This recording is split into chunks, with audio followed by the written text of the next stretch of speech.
የከብት ገበያ ነው ያለነው። አሁን ገበያው ከተለያየ ቦታ ነው የመጣው። አሁን እንስሳው ከአማራ በተለይ ደግሞ በብዛት ነው የገባ እዚህ በብዛት ስለገባ እንስሳው ብዙ ነው ያለው። ገበያው ጥሩ ነው። ከአዲስ ዓመት ግን ልዩነት የለው። ብዙ ነገር አለ። በተለይ ደግሞ አሁን ከብቶች በብዛት ነው የገባ በብዛት ገብተዋል እና አሁን በአዲስ ዓመት ብዙ እንትን አልነበረም።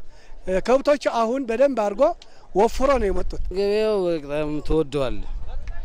በጣም ተወደዋል። በተለይ ከብት ወደ 70 80 65 ያነሰውም ከ35 እስከ 38 ምናምን እያሉት ዛሬ ሲነግሩም በጣም ብዙ ከብት ነው የገባው።